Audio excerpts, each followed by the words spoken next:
Hello दोस्तों, आज आप लोगों के लिए मूंगफली से बनी ऐसी रेसिपी लेके आई हूँ जो कि आप पोहे और मूंगफली से बना के इस रेसिपी को खाने के बाद आप तारीफ़ ही तारीफ़ करेंगे। जिसे भी आप खिलाएंगे बहुत ही कम मसाले में और बिल्कुल टेस्टी क्रिस्पी कुरकुरा नाश्ता बन के रेडी होगा।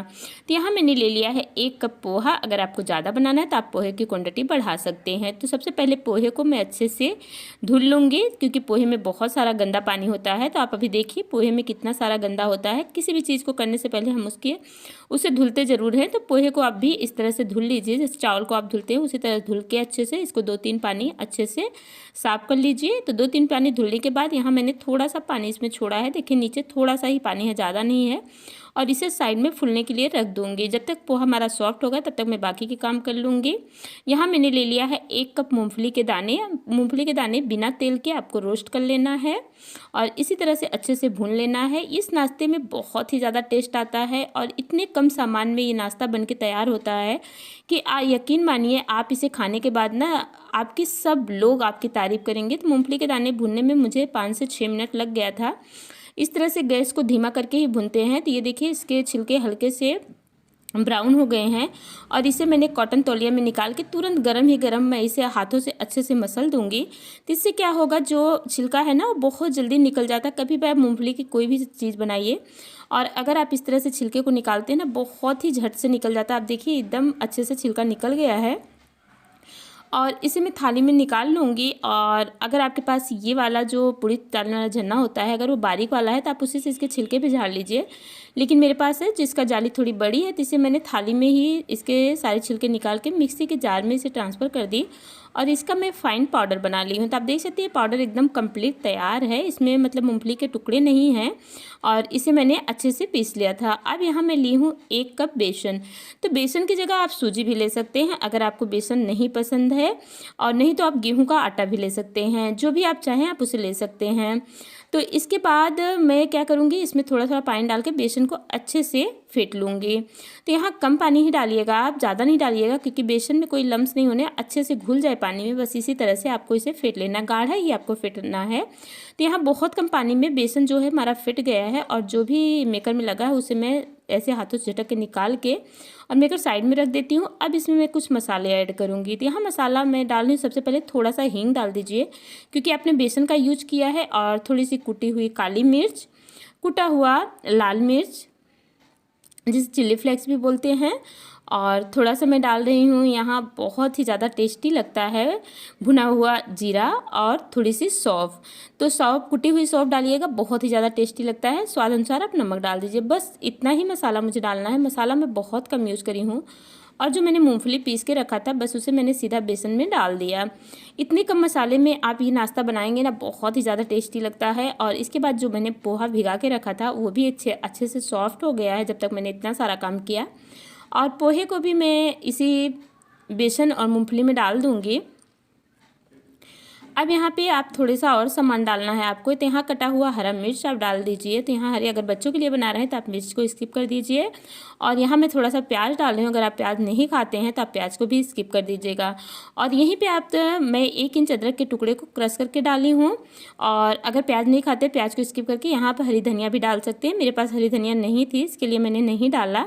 अगर आपके पास है तो आप यहाँ थोड़ी सी हरी धनिया भी डालिएगा, बहुत ही ज़्यादा टेस्टी लगता है। और धनिया नहीं हो तो आपके पास हरी प्याज हो तो उसे भी आप डाल सकते हैं। मेरे पास दोनों में से कुछ भी नहीं था तो मैंने नहीं डाला। और इस तरह से आप इसके एक, जैसे रोटी के लिए डो बनाते हैं उसी तरह से डो फॉर्म में तैयार हो जाता है। 1 कप पोहा, 1 कप बेसन और 1 कप मूंगफली के दाने, तीनों की मात्रा आपको बराबर रखनी है। अब इसके लिए आपको एक बॉल्स बना लेना है, जैसे आप बॉल बनाते हैं। तो ये आपको बहुत ज़्यादा सिंपल लगता है। इसे आप मेदू बड़ा भी सब कहते हैं। आप इसे बड़े के शेप में दे सकते हैं, आप इसे सिलेंडर शेप दे सकते हैं, आप अपने हिसाब से कोई भी शेप दे सकते हैं। लेकिन मैं इसका बहुत ही सिंपल सा शेप देने वाली हूँ, जो कि आपको बहुत ज़्यादा यूनिक भी लगेगा। और बहुत पुराना शेप है लेकिन इसे देने का तरीका बहुत ज़्यादा ईजी है। इस तरह से इसे चिकना करके बॉल्स को अच्छे से चिपट कर लिए टिक्की की जैसा बना लीजिए। और यहाँ इस टाइप के अगर आपके पास कोई ढक्कन है ना तो बस इस तरह से दवा की ट्यूब आती है उसके ढक्कन को आप ले लीजिए साफ करके, और उसे बीच में रख के आप इस तरह से दूसरी साइड से निकाल लीजिए और ये देखिए एकदम बढ़िया, एकदम फाइन आपका इस तरह से बड़ा बन के रेडी है। तो मैं हाथों से इस तरह दबा के सारे बड़े अच्छे से बना लूँगी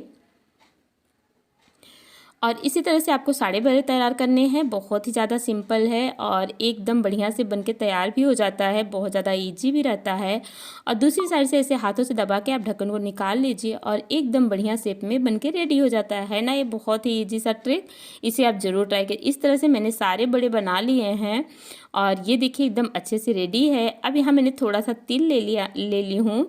तो अगर आपको पसंद है तिल तभी आप ऐसा करिए, अगर आपको नहीं पसंद है तो आप स्किप कर दीजिएगा। इसे डायरेक्ट ही आप फ्राई कर लीजिएगा, लेकिन तिल का जो क्रंच होता है ना वो बहुत ज़्यादा टेस्टी लगता है किसी चीज़ को अगर आप फ्राई करके बना रहे हैं, और बहुत ज़्यादा यूनिक भी लगता है। तो अगर आपको पसंद है तो डालिए, नहीं तो आप यहाँ इसको स्किप कर दीजिए। तो यहाँ मैंने तिल से इसे अच्छे से कोट कर लिया है। अब मैं चलती हूँ इसे फ्राई करने। तो यहाँ मैंने गैस पे एक पैन रखा है। पैन आप इस तरह से फैला हुआ है तो रख सकते हैं, नहीं तो आप तवे पे भी कर सकते हैं काम। और मैं यहाँ थोड़ा सा तेल डाल रही हूँ। तेल में थोड़ा सा मैंने वही जो आटा मैंने तैयार किया था पोहा वाला, वही का एक टुकड़ा डाल के मैं ट्राई कर रही थी तेल गर्म है कि नहीं। तेल अच्छे से गर्म हो गया है। गैस को मीडियम करते हुए मैं यहाँ सारे बड़े डाल दूँगी तेल में और इस तरह से आप इसे साइड में करके मैंने यहाँ 6 बड़े एक बार में डाले हैं। तो आप यहाँ कम भी डाल सकते हैं, ज़्यादा भी डाल सकते हैं। अगर आपका पैन बड़ा है तो आप ज़्यादा भी डालिए।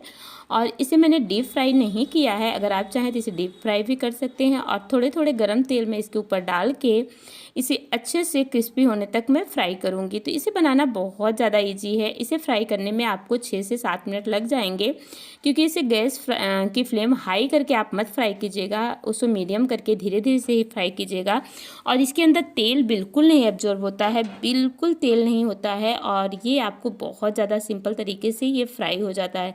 इस तरह से पलट के मैंने फ्राई कर लिया है और आप देख सकते हैं इसे कलर देख के ही आपको समझ में आ गया होगा कितना ही बढ़िया से ये फ्राई हो जाए। एक बैच जो मैंने डाला उससे जब मैं निकाला तो मेरा वीडियो बंद था, इसके लिए सॉरी।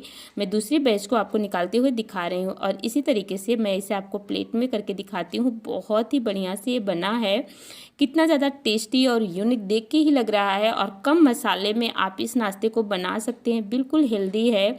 और पोहा और मूंगफली से बना ये नाश्ता आपको बहुत ज़्यादा स्वादिष्ट लगने वाला है। तो आप प्लीज़ हमें ज़रूर अपना फीडबैक दीजिएगा कि आपको हमारी रेसिपी कैसी लगती है। ऊपर से बिल्कुल क्रिस्पी है और अंदर से सॉफ्ट है, एकदम बढ़िया सा नाश्ता बना है।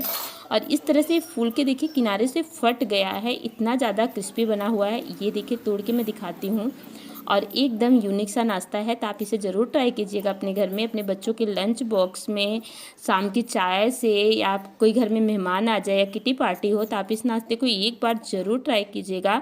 आपको बहुत ज़्यादा स्वादिष्ट लगने वाला नाश्ता है और बहुत ज़्यादा यूनिक लगेगा। आपको इसे बहुत पसंद आए, जिसे भी खिलाएंगे सब तारीफ़ करेंगे। Bye bye.